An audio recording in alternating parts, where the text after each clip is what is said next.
is Dr. Lauren Weiss. Lauren Weiss earned her PhD in philosophy from Boston College and joined the American University Department of Philosophy and Religion in 2008. She became director of the Women's Gender and Sexuality Studies program in 2012. Her research focuses on feminist theory and philosophy, epistemology, and metaphysics, especially feminist social epistemology and metaphysics of the social. Dr. Lauren Weiss. Hi. So first, thank you all for coming. This is an amazing crowd for 8 o'clock on one of the most beautiful days of the year so far. So thank you for being here. So just to clarify, I am going to do some background information. So I'm not going to talk directly about trans or gender dysphoria, but my expertise is in feminist theory. So I'm going to do a background of the history of the concept of gender as we currently understand it, and some of the kind of motivating concerns and controversies from the perspective of feminist theory around the notion of gender. So feminist theorists, can you hear me okay? Criticize sexist comments made by male theorists. For example, Aristotle remarked that the male, quote, the male is by nature superior and the female inferior. And, quote, for the male is, as it were, the female is, as it were, a mutilated male.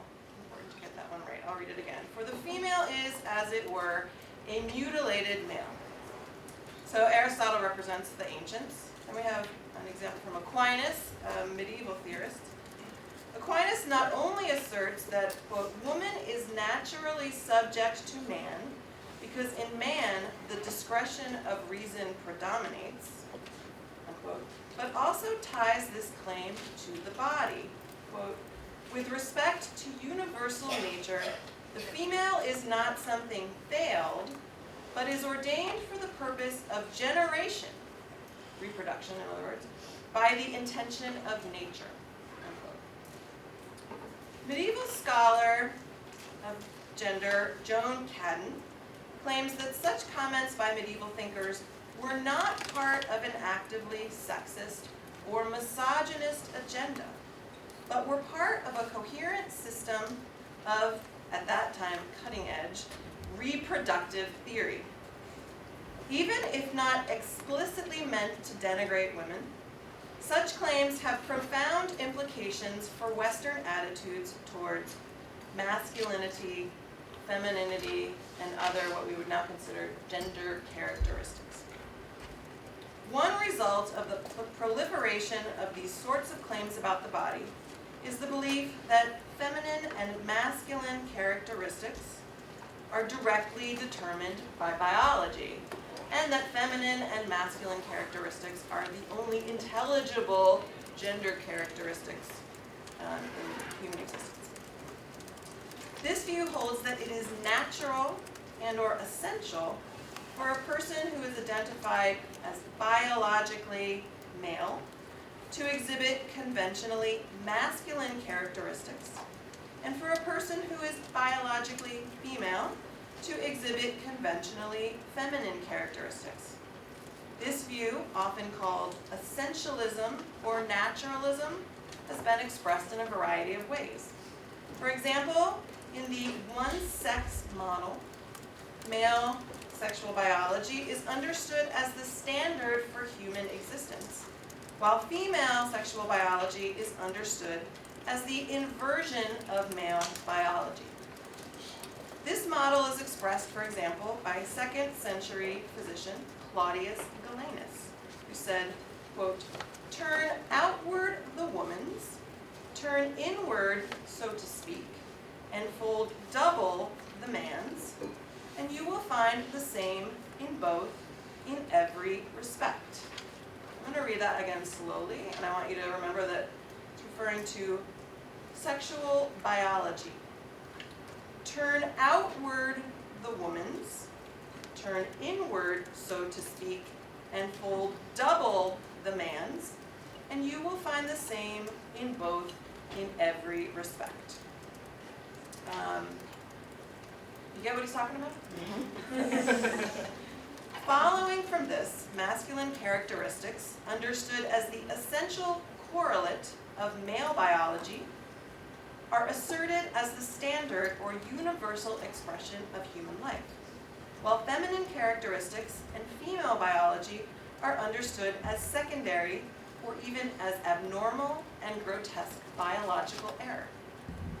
Another version of this essentialist or naturalist viewpoint, the two-sex model, argues for complementarity between the sexes. Rather than asserting that, quote, woman is but man turned outside in, unquote, as in the one-sex model, the two-sex model portrays female biology and feminine characteristics in relation to male biology and masculine characteristics, rather than as opposed. In both models, male and female are portrayed as two stable, incommensurable sexes, and gender roles are understood as based in these natural facts. So again, this is a historical viewpoint, so even the idea of gender roles would not have made sense at this time. Responding to such viewpoints, feminist theorists raise the question of whether biological sex is in any way determinative of masculine or feminine characteristics. For example, Simone de Beauvoir noted in The Second Sex that, quote, one is not born, but rather becomes a woman, unquote. Some interpret de Beauvoir's claim to mean that there is no necessary connection between biological sex and feminine characteristics. Generally speaking, there are three main approaches to the question of the relation between biological sex and masculine or feminine characteristics. These approaches vary, but a further question that emerges out of each is, how are we to interpret embodiment? More specifically, what is the relationship between embodiment and what are now commonly referred to as gender characteristics? The emergence of the use of the term gender to refer to sexually demarcated bodily characteristics is a relatively new practice. Prior to the mid-20th century, the notion of gender refers only to language, specifically the practice of categorizing nouns and pronouns as masculine, feminine, or neuter, a phenomenon which is not common to all languages. The notion of gender, and particularly the idea of a gender role as related to human sexuality, emerges in the 1950s. Imagine that. That's not that long ago, and we totally take it for granted now. Okay, so in the 50s, the term is coined by researchers at Johns Hopkins University who studied children born with various chromosomal abnormalities and endocrine disorders, which result in variations on so-called normal sexual biology. In particular, John Money, who some of you may have heard of, who was founder of Hopkins' Office of Psychohormonal Research and their first gender identity clinic. Money became notorious for his role in the childhood sex reassignment surgery of David Reimer, who later committed suicide. In examining the sexual psychology, so-called sexual psychology of these children, Money's team concluded that the most reliable indicators of gender role, which was their phrase, and sexual orientation are not biological factors, such as physical morphology, chromosomal abnormality, and hormone imbalance.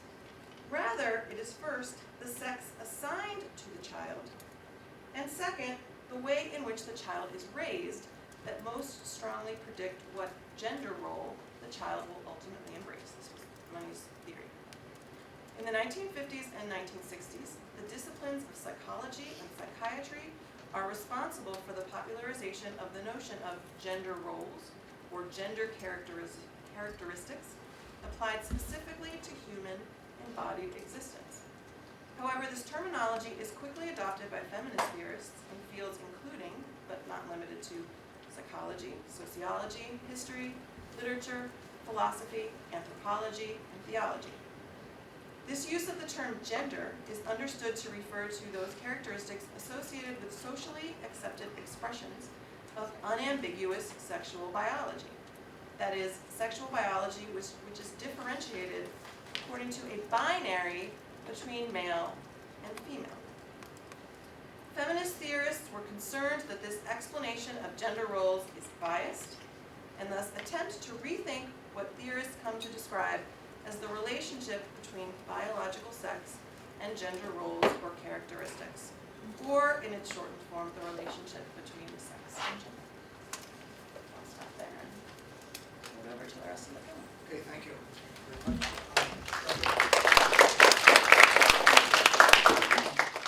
In the interest of time, as I said before, we'll take one question.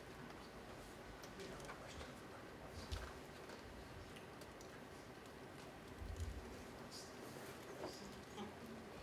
Okay, well, we'll move on then, and our second speaker will be introduced, Jane. Dr. Jane, please be introduced by Amanda Chu. So Dr. Jane Platts is currently an adjunct professor in the Department of Philosophy and Relations here at AU. She recently retired after more than 40 years of teaching political theory and philosophy and doing psychotherapy. She earned her PhD in political science at Yale. She's widely published with 4 books and more than 50 articles on a variety of topics, including feminist theory, ethics, race and gender, postmodernism, contemporary European philosophy, and psychoanalysis. She will be speaking on the topic of what is it we expect gender to do. Thank you. Okay, well, I'm going to pick up where Lauren left off with a particular feminist slant on all this. And first I want to say that when I think about language, I take a very Wittgensteinian approach. Wittgenstein said, the limits of my language are the limits of my world. So how we talk about things is really important. So I've been puzzling about 3 things. And one is the statement, I am in the wrong body. Okay, the second thing I've been puzzling about is how the term gender confirmation surgery emerged and what that means. It quote, refers to any form of surgical procedure performed on a transgender person in order to change their sex characteristics to better reflect their gender identity. So we already have sort of telegraphed this issue of what is the relationship between quote-unquote sex characteristics and gender identity.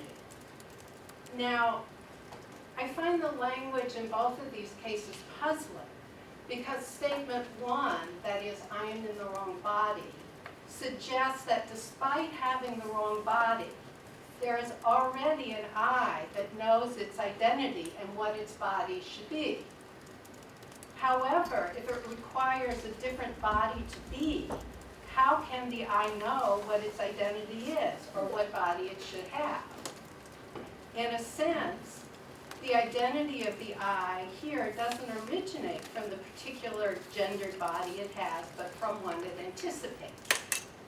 2 suggests that despite the absence of certain quote-unquote sex characteristics, a person already has a gender identity, but that nevertheless, this gender identity requires a particular body to confirm or be itself.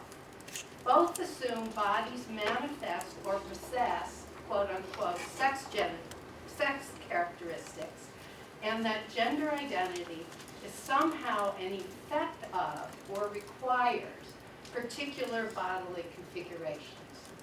I, like many feminist theorists, find this conflation of sex characteristics, gender, and identity highly problematic, not the least because of some of its possible political consequences, certainly in this case undesired and unintended by progressive movements. This goes to my 3rd puzzle, which is the sequence of political events in Houston, North Carolina, and elsewhere in which legal measures to protect rights of transgender and other persons have been transformed into so-called bathroom ordinances. And so that when, for example, in Houston, there was a measure passed that would have made it illegal to discriminate against someone based on 15 different protected characteristics, including sex, race, religion, sexual orientation, and gender identity. The opponents dubbed it the bathroom ordinance. They argued that the ordinance gender identity protection would allow sexual predators to enter women's bathrooms. Outside of polling places, signs read, "No men in women's bathrooms." And television ads bankrolled by opponents depicted a young girl being followed into a bathroom stall by a mysterious older man. The voters clearly understand that this proposition was never about equality. That is already the law. It was about allowing men to enter women's restrooms and locker rooms, defying common sense and common decency. That's a quote from the Lieutenant Governor of Texas. Similarly, currently in North Carolina, Charlotte passed a law the city of Charlotte passed a law that was to take effect April 1 and forbids discrimination in public accommodations like restrooms because of a person's sexual orientation or gender expression. Opponents, including the governor of the state, condemn the plan as a threat to public safety. We aim to repeal this ordinance before it goes into effect to provide for the privacy and protection of the women and children of our state. Now, anyone with any historical sensitivity, first of all, would start worrying when people talk about the protection of women, given how that was used to justify the lynching of black men, the controlling of bodies of color, and so on. But what's going on here? I mean, it's easy to dismiss this, but when you think more deeply, I would suggest that all three of these instances illustrate the difficulty that we have of giving up the idea of gender as what philosophers refer to as a natural fact.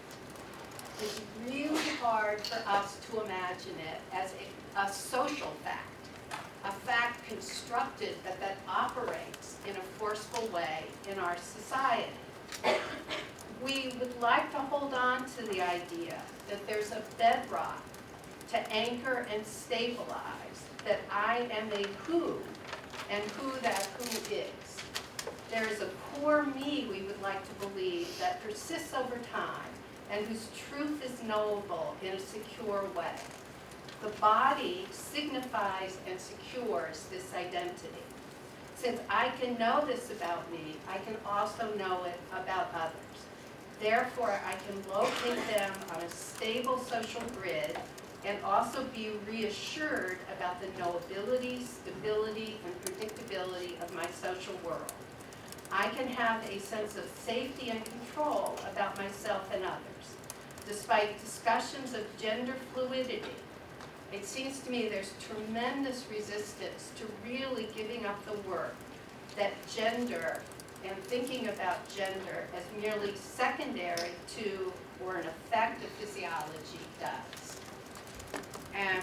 And finally, I'd like to say that it's very kind of discouraging to think about the work that's been done to disentangle all these things, gender, sex, physiology, and so on. That there's a account which was developed by Judith Butler and other people to have us think about the idea that gender actually precedes sexual difference, that it's relationships of power that make organs signify. Organs don't signify on their own terms. I've never had my vagina stand up and talk to me and say, hey, you're a girl. Organs don't signify. We, of all the possible range of our embodiment, we have chosen to make certain parts of our physiology carriers of social media. And that's only understandable if you look at specific historical social relations. And then if you add to that compulsory heterosexuality, which privileges the genitals that make heterosexual, preferably reproductive sex possible, then we can see why certain organs become highly social privileged, highly full of social meaning, and why it's so threatening on so many different levels, from political power structures to our individual senses of going on in the world, to really challenge the idea of a biologically based gender, or a dichotomous idea of gender, or an idea that there's anything stable in the body or in the cell.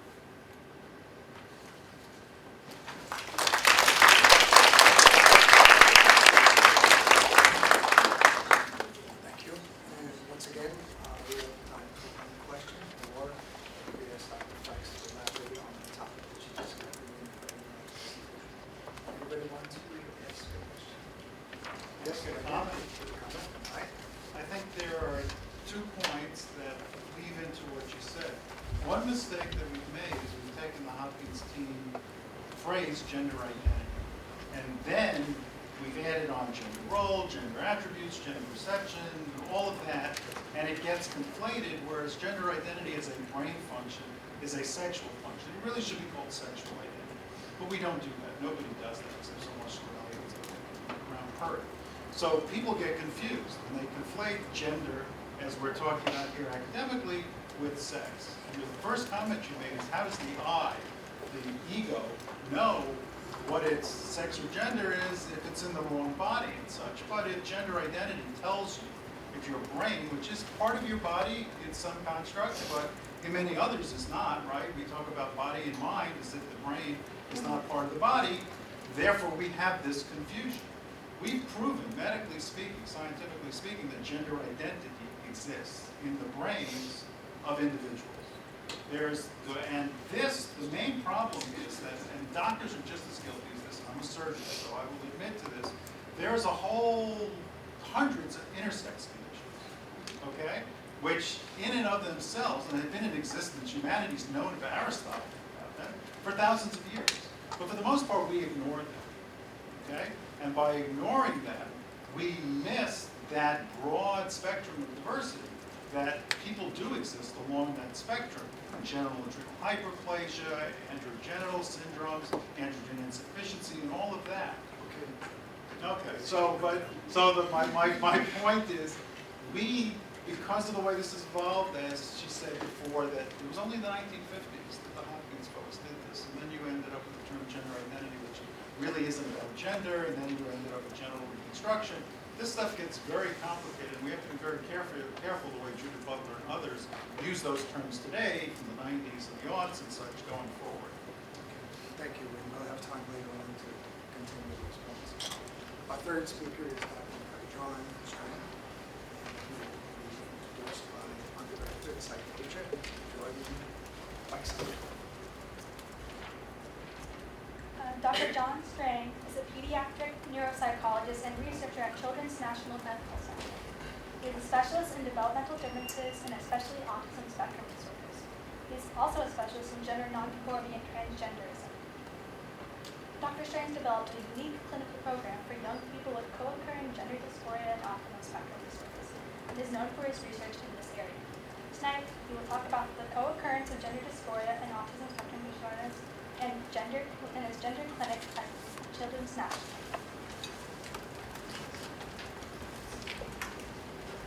So it's great to be here tonight, and I remember a few years ago when we had a similar panel. It was a wonderful experience. I am a clinician and a researcher at a children's hospital in DC, actually the nation's children's hospital. And I'm part of a clinic that has existed for about 20 years that serves the needs of young people and their families who are exploring gender, who are experiencing gender dysphoria, and sometimes who require treatments for gender dysphoria. This was actually one of the first pediatric gender programs in the world, and it was founded by Eduardo Mendiel, who has recently departed our program. But over the years, I've heard from our publicity department at Children's that that program at Children's Hospital has received more hits on the website than any other program. So, since its founding 20 years ago, there's been a proliferation of programs for kids who need gender issues addressed. And I'm very happy to say now that there's a network across the country and around the world for many people, though it's still not enough support, still not enough clinics, not enough specialists. Tonight I'm going to talk a little bit about how the program works, how we think about gender development and treatments, and then I'm going to focus a little bit on my specialty, which is co-occurring autism and gender dysphoria, which is quite a hot topic these days. So at Children's, we have a broad range of programs because we see kids as young as 3 years old and all the way through young adulthood. We have families coming in with kids who are 3, who are very interested, for example, in behaviors that might typically be associated with another gender. So it might be a boy reaching for mom's shoes and wanting to put them on, or reaching for the makeup, or saying, "I'm not a boy, I'm a girl. Don't call me this boy name." And so we see these families and we work with these kids. One thing that we've been learning over the last 10 years is that it's a very different presentation when a young child comes in with these concerns as compared to a teen. There's a cliche these days to think, oh, my child is gender nonconforming, my child is gender variant, they must be transgender. It's almost an automatic response for many of our families. But what we've learned is if kids are gender nonconforming prior to puberty, most of them will not go on to be gender dysphoric in their teen years. A majority of kids who are gender nonconforming and even gender dysphoric before adolescence will go on to be gay, lesbian, or bisexual, and cisgender. And that's very important information for clinicians. I think it's very important for anyone who's working with gender, because if you were to affirm a gender prior to puberty, that is, we might say in previous terms, transition genders, that's a term that we still use, families use it, you might very well be wrong. And there was a study recently, within the last 2 years, from the Dutch gender group at the large hospital in the Netherlands, that found that kids who were, quote, transitioned prior to puberty and then they didn't turn out to be transgender, they did not do very well. They really struggled. So it's a complicated situation for families. Your child is presenting as another gender and really wants to transition, perhaps in school will transition, but we would not typically start any kinds of medical treatments prior to puberty. The standard is to wait until the first stage of adolescence, when there's a change in the chemistry of the child with adolescence, and then we have a much better picture of where that child will end up. Now, if a teen comes to our clinic, or someone who's in the mid stages of adolescence and says, I'm experiencing that aspects of my body are not matching what needs to be, then it's much more likely that that young person is going to have persisting gender dysphoria, and that the young person is appropriate for treatment. Treatments that typically start at what we call Tanner stage 2, and this is the period that is like the step after when adolescence is launched. And the first treatment that's provided is puberty suppression. Puberty suppression, there are several medications, but it's a way of shutting down that puberty process so that the body does not sexualize. Typically, that treatment persists from age 13 until 16, and then if the young person says, I really need to continue down this path, then we would start cross-sex hormones. And surgery and other medical procedures occur in adulthood typically. But there's a lot more than just the medical supports for these kids. There's supports for how to navigate school, how to navigate friendships, and ultimately how to navigate adult life. And all of those services are provided in clinics such as the one at Children's National. For the little kids prior to puberty, we have a play group. And I think this is a wonderful model because it's in no way a clinical group. These kids don't have a diagnosis. I mean, they may have other diagnoses, but they're gender nonconforming. They want to dress in a certain way. They want to be known by a certain name. And so it's a time for these kids to come together and really just to be themselves, which is sometimes hard in the real world, sometimes hard in the school setting, and particularly for kids who are saying, I'm a girl today, tomorrow I'm a boy. That's complicated for real world settings. So we create an environment for them to feel safe and to explore gender. There are some young kids who are clearly gender dysphoric, and of course we would provide treatments for them, but that is pretty rare that we have kids who persist. It's about, I would say, 1 in 7 kids. So I'm going to end today with just a little vignette of my specialization within the gender program, which is quite unique, but as I said, a hot topic these days. When I was first studying at Children's Hospital, I was an autism specialist. That's actually what I do for my day job. I work with kids with autism spectrum differences or disorders, however we want to describe them. And I did a rotation in the gender clinic at Children's, and I was noticing week after week that a lot of these kids were coming in with autism spectrum traits. Not all of them, but I would say about 1 in 5. So it was much more common than you would expect by chance. In that year, which was 2010, there was a large study that came out of the Netherlands that found that 1 out of 10 kids in their gender program met full criteria for autism spectrum disorders, and another 1 in 10 had significant autism characteristics. We then showed a few years later, by looking in our autism group, that about 1 in 20 kids with autism said that they had significant gender dysphoria. So there's something about gender dysphoria and autism, there's an overlap. Not to suggest that all people who are gender dysphoric have autism, but there are a sizable number of these people who have both of these qualities. And we understand this as a form of diversity. Autism is a form of neurodiversity. Gender dysphoria is part of the gender spectrum, and these two things come together, but the lives of these young people are very complex. Because if you have an autism spectrum disorder, it means that it's much harder for you to navigate the social world.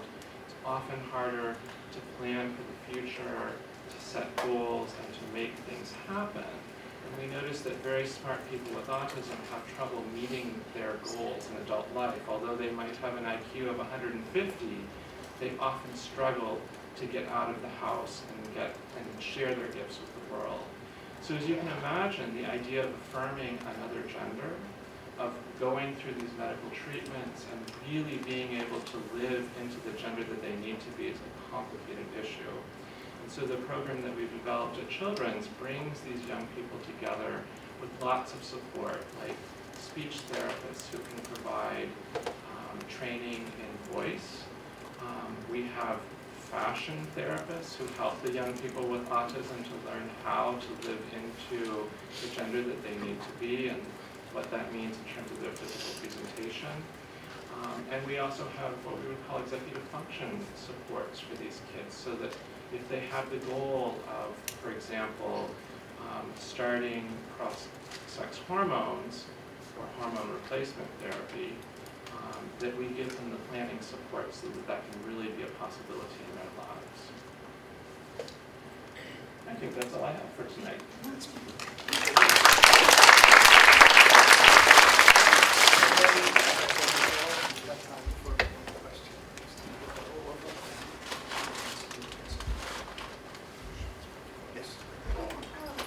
So you said that working with children on the autism spectrum is like your day job.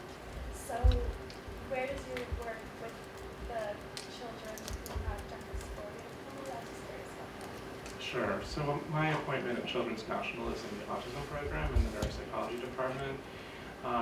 Those of us who work with gender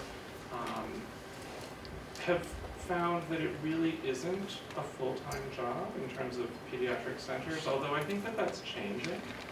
Some of my colleagues in the gender program are saying, wow, you know, I see so many kids these days, I could do this full-time. But I'd say that about 20% of my work is in the gender program, and the other 80% is with people with autism. We move on. Our next speaker is Brian, and he will be introduced by Dr.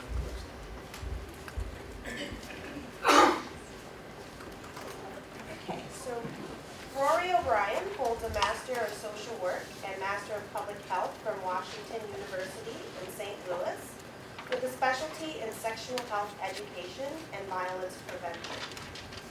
Rory has worked on numerous community health interventions for HIV prevention, reproductive justice, and violence prevention.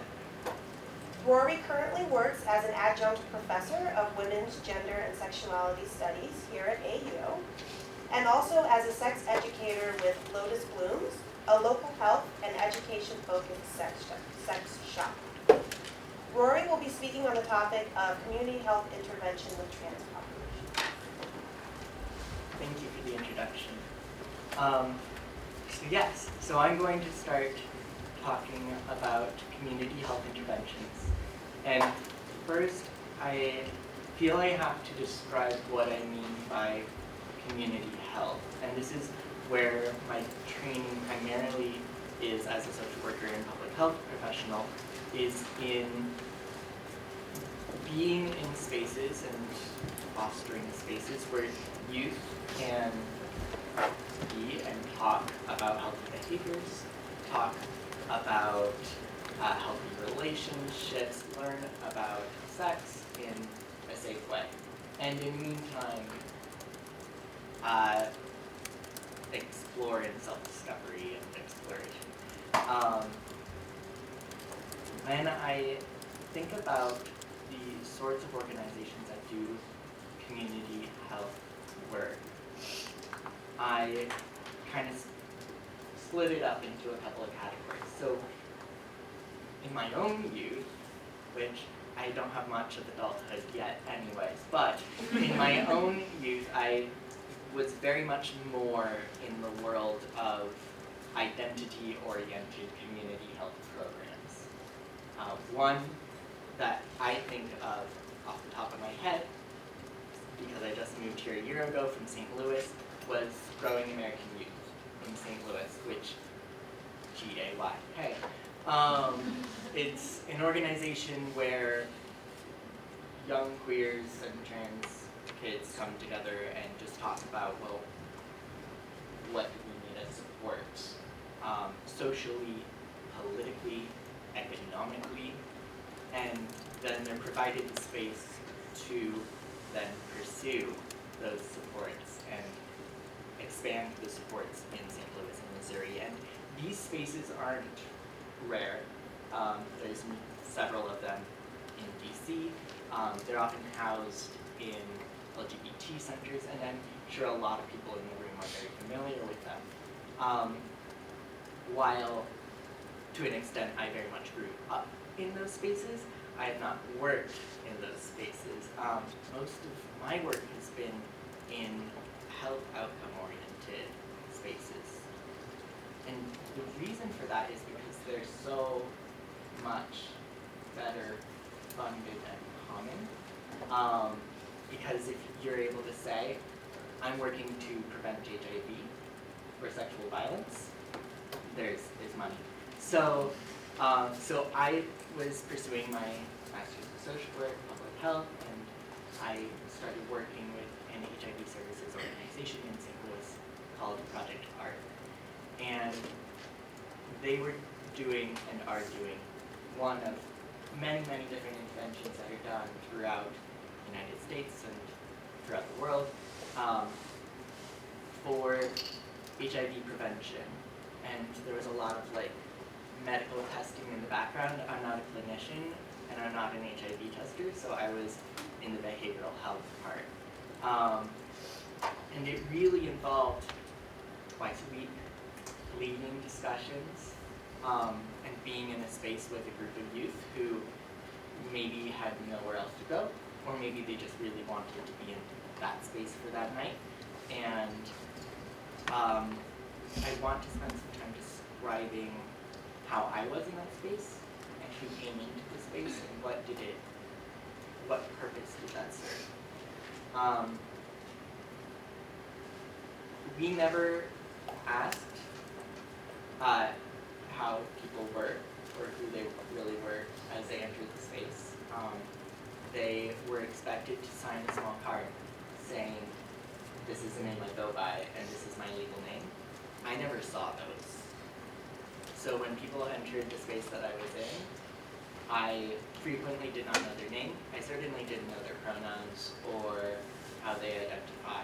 I never really asked. Oftentimes people would provide that information to me, and that was great and helpful, and we would talk about that. And it would yield some really great conversations about who we are and why we are that way. But it wasn't necessary, it wasn't expected. It provided space for people to come in, sign in, grab the condoms that they needed, and leave. Sure, do you. This is, as a drop-in center, it was very intentionally open and fluid. We had 2 rooms.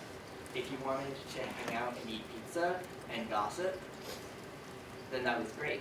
Be in the other room, and we'll be talking about healthy relationships in the other room.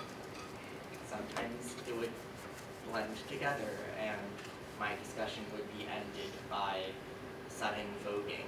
And that was totally cool. That's fine. It's excellent and fun, and you're owning the space, and so often the youth who are coming into this space didn't have other spaces to own. And I'm going on about this, but my point that I want to get to is in learning how to be in community spaces that are specifically oriented towards our community health, I started to think about, well, why does this space have to be peculiar? And how can I continue to be in other spaces and promote such spaces where I don't think, or we as a collective can be authentic and not make assumptions about each other and foster these sorts of spaces, maybe, for example, in classrooms at AU, where people can just learn to interact with each other and be, and yes. It's easier said than done, but I think it was a growing experience for me, being in that space and contributing towards creating that space with these youth who identified as a gamut of things that I never asked them about. Yes, that's all I have. That's fine, thank you.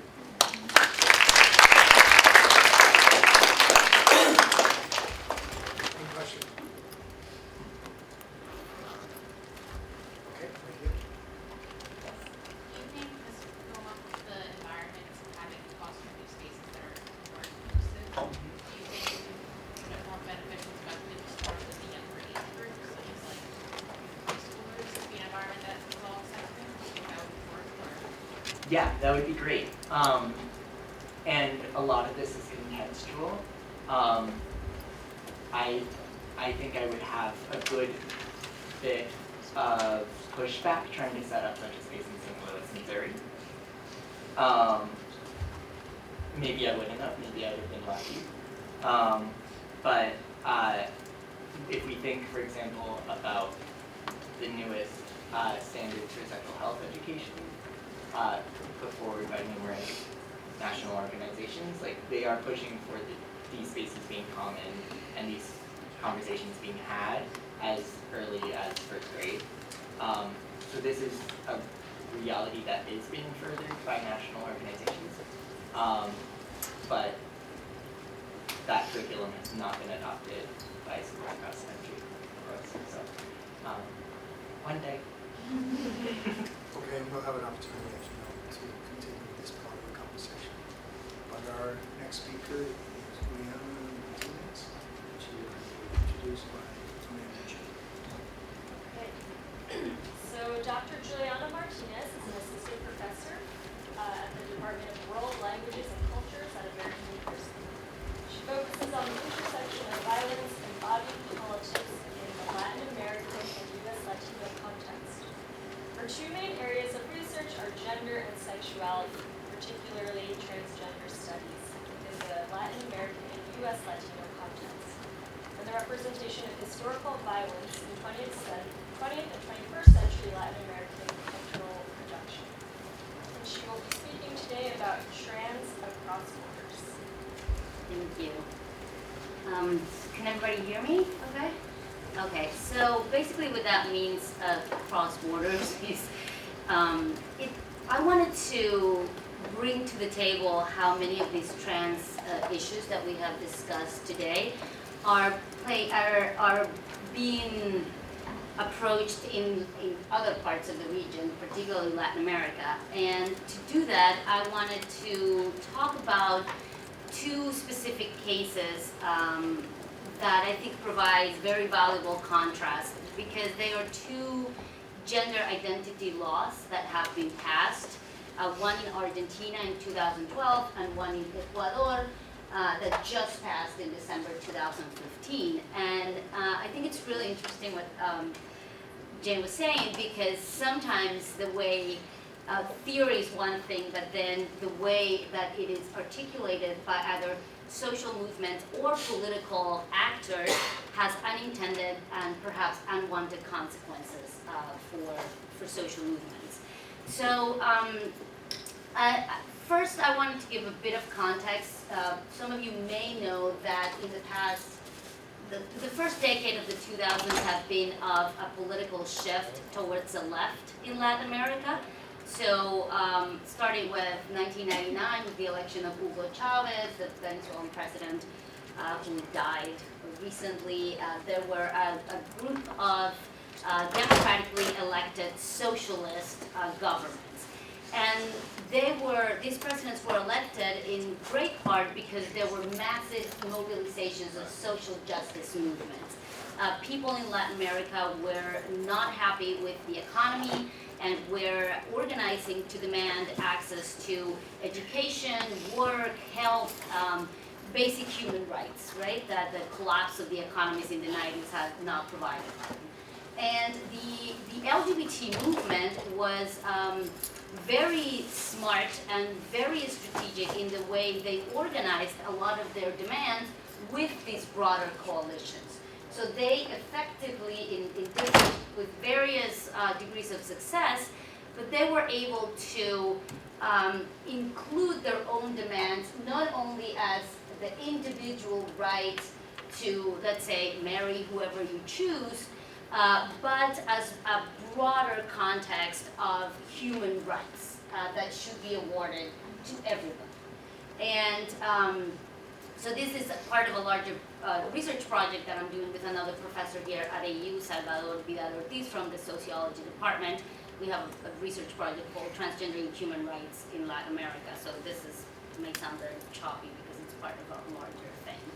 But within this context, it's interesting because traditionally, socialist governments have not been very friendly towards LGBT issues. They have actually been very unwelcoming and unfriendly of reproductive rights, women's issues, and with LGBT issues as well. So it is historically and politically, it's a very, very interesting shift where you have leftist governments, socialist governments taking the lead on these major social changes. And the case of Argentina is particularly interesting because in the Kirchner years, so in 2003, Nestor Kirchner was elected president in the middle of a huge economic mess. And he was elected in part by very, very strong mobilizations. And his wife, he died, and then his wife was elected president, Cristina Fernandez de Kirchner, and she was in power until January 2016, so to very, very recently. And during their time, gay marriage was passed. In 2009, it was the first Latin American country to legalize same-sex marriage. And in 2012, after that, the gender identity law was passed. It is by far the most liberal gender identity law in the world. And it's very interesting because it was passed by Congress in the Senate. So in many cases, for example, when you think about DOMA here, what happened with DOMA, changes around LGBT issues come from challenges, legal challenges that move up in the courts, and finally some Supreme Court rules in favor or against. That is the case in many countries in Latin America, because LGBT issues are toxic. Politicians are afraid to go on record supporting initiatives. But in Argentina, the trans movement was very, very successful in working with other groups and pushing this law forward, and it not only passed, but it passed unanimously. There were no votes against a transgender identity law that is extremely liberal. Imagine this in the US right now. Imagine this law going to Congress, passing unanimously. It's really historic. So that's a really important thing, and tells us a lot about the organizing capabilities of trans and LGBT movements in Argentina. The second factor that is really important is that it allows for sex change in name and sex change in absolutely all legal documents without any kind of medical authorization, no gender dysphoria diagnosis, and no type of procedure. The people do not have to have had any kind of hormone replacement treatment or surgical interventions, none of that. So it is enough if a person says, I want this name in my documents, my ID, my birth certificate, and I want, this is my sex, that is what happens. And it's corrected in all of the legal documents. People have to be 18 years, they try to pass it with 16 years old, but that didn't, they negotiated that at the last minute, and they said, okay, 18.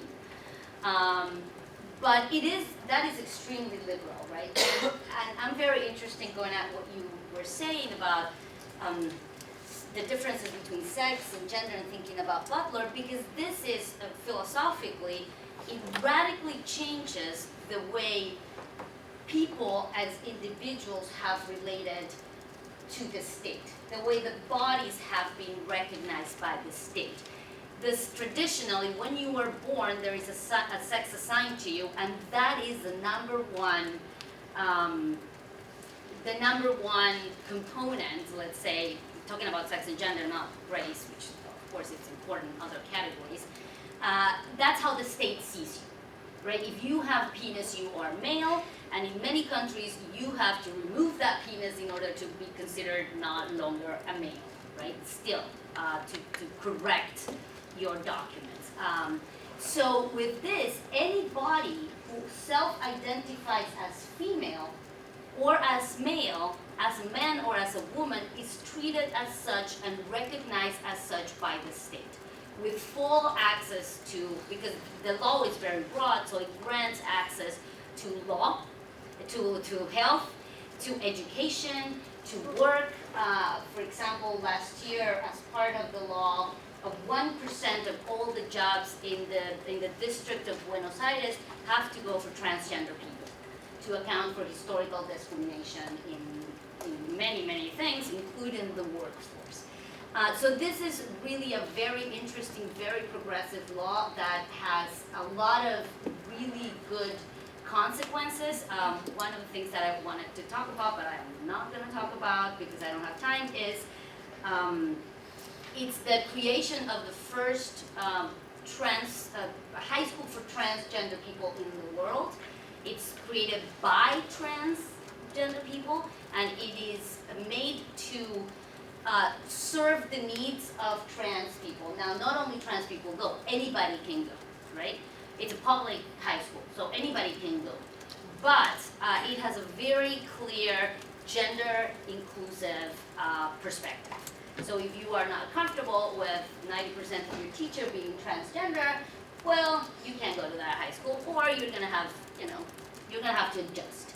And this is interesting because what they're doing is it moves away from the US model, which is including trans people in systems that are created for and made by cisgender people. This is a space where it's not about what happens to trans people when they go into a cisgender school, but what happens to school, what happens to education, what happens to a country when transgender people are really part of it, right? How do we have to change not only, a bathroom, but really how we think about national history, education, pedagogy, right? So it's a very, very interesting space. And then I wanted to move to Ecuador. President Rafael Correa has been in power since 2006. He's described, this is great, a Catholic socialist, which is a very Latin American thing, which basically means he's a very conservative, anti-imperialist person, I guess. And they just approved, it's called, this is a great name, it's called the Organic Law of Identity Management. Very bureaucratic name, very different angle, and literally it was approved in December. It was praised in most of the international media as a new gender identity law in Latin America. But, and Correa was praised because he has been very, very conservative about, for example, women. He's completely opposed to abortion. He has refused to accept gay marriage. There are civil unions, but no marriage. And so the law was kind of like, oh, this is like a progressive thing from a very conservative government. But when you look closely at the law very strictly separates gender from sex. And what it does is create an option in everybody's ID. So everybody has an ID that says, if you're born in Ecuador, it says sex and it says man or woman, right? It creates an option that you change that word sex for gender, and you can choose between masculine or feminine.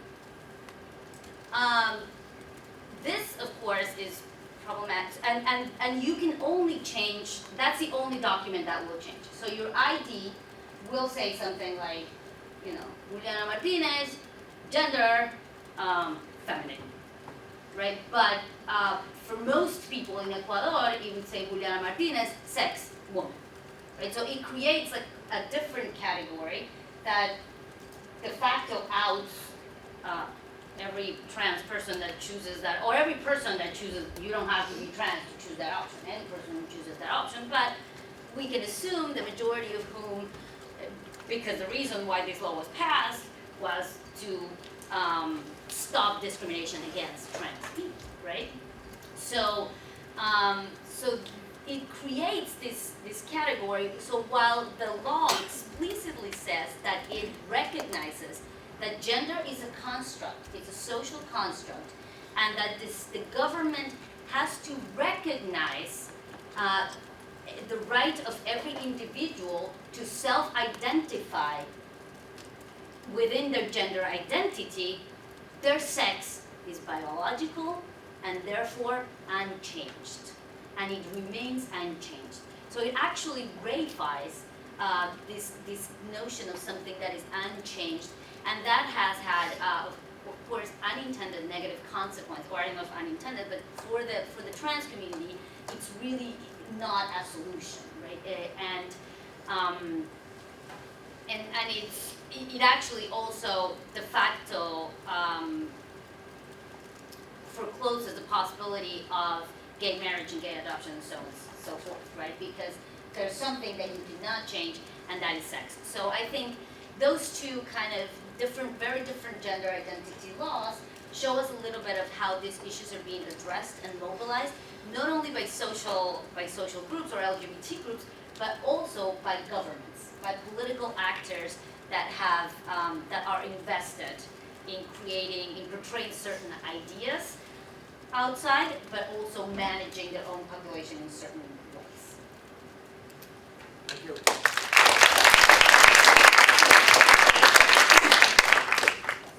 We are sort of running out of time, and so I'm going to skip a question right now. There'll be an opportunity to ask questions later on, but our final sixth speaker is Ted Heck, and he'll be introduced by George Flexen. Ted Heck is a contract monitor for HIV prevention grants at the Virginia Department of Health, BDU. As a part of this work, he serves as a Transgender Services Coordinator. Current activities in this capacity include maintaining the Virginia Transgender Resource and Referral and offering provider trainings on transgender issues. Ted has a BA in Psychology from the American University and an MS in Criminal Justice from California State University at Sacramento. When he wrote his thesis on preventive services and services for victims of hate crimes against gay, lesbian, bisexual, and transgender people. Ted is a member of Richmond Friends Meeting, where he is active with local and regional Quaker organizations. He lives with his partner and 3 cats in the Blackwell neighborhood of Richmond. Hi, it's really an honor to be here at my alma mater on a panel with some really amazing people. So, when I graduated here, I was still living as female, and I've since transitioned, obviously. But it's cool to be back here. As far as health disparities, one reason that I am involved in the work that I'm doing is because of the fact that trans people tend to be at high risk for certain health problems, and that's mostly due to, if not all due to societal stigma in one way or another. So trans people have higher rates of smoking and alcohol and substance abuse, higher rates of anxiety, depression, and suicide attempts, higher rates of HIV and sexually transmitted diseases, experience higher levels of emotional and physical abuse, violence and victimization, have higher rates of eating disorders and obesity, etc. So the important thing to realize is that trans people are generally healthy and remarkably resilient, but as a group there are these significant disparities when compared to cis people. I pulled out a few statistics just to give you some idea. And so some of these come from the National Transgender Discrimination Survey that was done by the National Center for Transgender Equality and the National Gay and Lesbian Task Force just a couple of years ago. And some of these come from a survey that I participated in, which is one of this was done in 2006, 2007, and it's still one of the only statewide surveys on transgender health and access to health care. And so this is one of the last copies of the report, but you can actually access this on the Virginia Department of Health website as a PDF. So from the National Transgender Discrimination Survey, 13% of trans folks of the people that responded to the survey were refused medical care due to their gender identity or expression.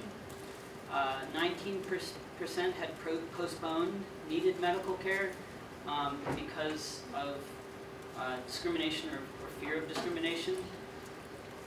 And some similar results came up in the Virginia survey. 24% reported experiencing discrimination by a doctor or other healthcare provider due to their trans status or gender expression. Only 33% of FTMs, or female-to-male trans people, reported receiving trans-sensitive gynecological care. So those are pretty stark statistics. Back to the National Transgender Discrimination Survey, 28% reported attempting suicide at some point in their life. And that's 18 times the rate of the general population.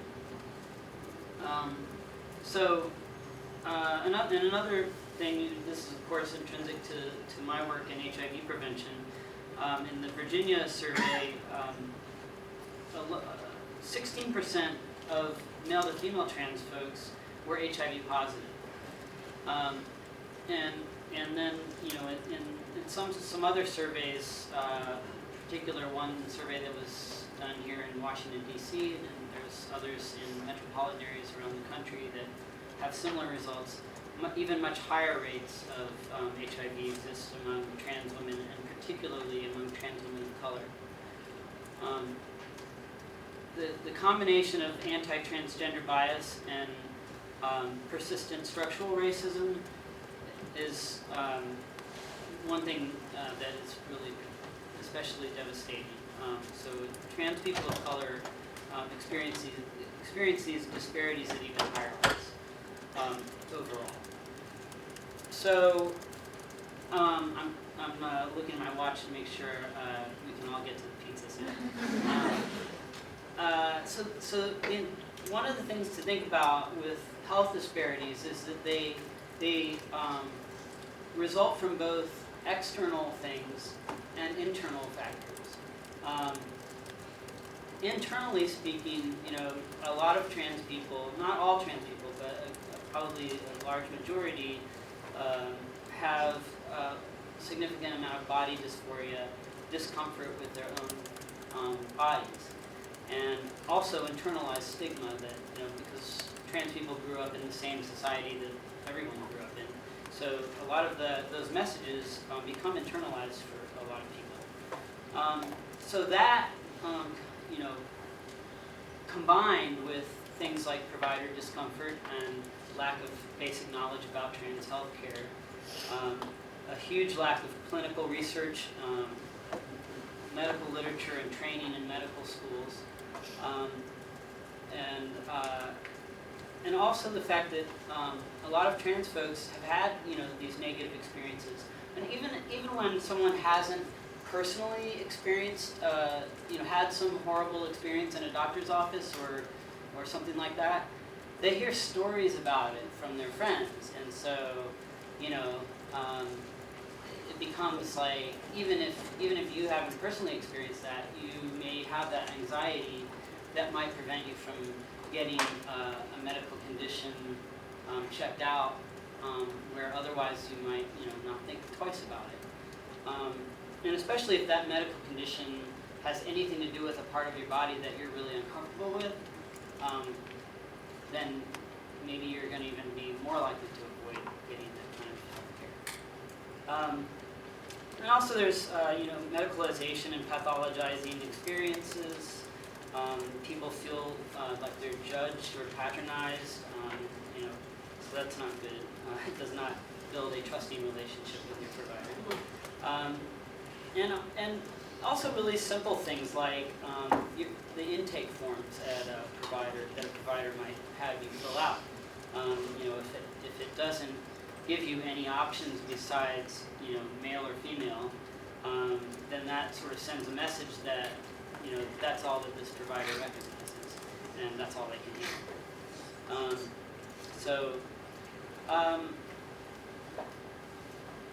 There's also, in addition to those sort of issues, there are some specific health risks that are issues for trans folks that wouldn't be issues for, you know, like for people who are comfortable with their bodies. And those can include improper binding. So binding is when you compress your chest so that it looks more masculine. Or improper tucking. That's when you tuck the genitals, male genitals down so between the legs so that they don't appear to be there. So you know that someone can be seen more easily as female. Using silicone injection, which is unfortunately still fairly common. And I could like talk for 20 minutes about what's wrong with silicone injection. Street hormones, so getting hormones from sources that aren't safe necessarily, and possibly sharing needles for either silicone injections or hormones. People using herbal supplements to achieve a different, you know, to have a masculinizing effect. It sounds good, but it's medically a bad idea because then those things go through your liver and damage your liver. And survival sex is a big issue. If you can't get a job because of the discrimination that you're experiencing, and you don't have a place to stay because of some housing discrimination you're experiencing, then survival sex or turning a trick to survive sounds like a good idea. So, you know, people make those kinds of choices sometimes. You know, of course, lots of trans people don't end up being in those situations, and you know, thankfully, but it's really easy for you know, someone who may be starting out their transition to end up in a really bad situation if they don't have the kinds of social nets or maybe family support. You know, then they may end up in a bad situation like that. So there's a lot of different things that come together to create health disparities, and so you know, put people at risk for things like HIV, and so there's a huge lack of data about it. That's starting to change, but it's, you know, it's a population that's still heavily stigmatized in a lot of ways, even though it's becoming a little more talked about lately because of some celebrity folks, and you know, which is great, but there's still a long way to go, and you know, even while some folks are, you know, sort of pushing the frontier in some ways, there's a lot of work left to be done. I'm happy to answer questions about the work that I do or trans health disparities, and I'm also happy to answer your questions about my experience here at AU before I transitioned or since. When you were a psych major, who was your advisor?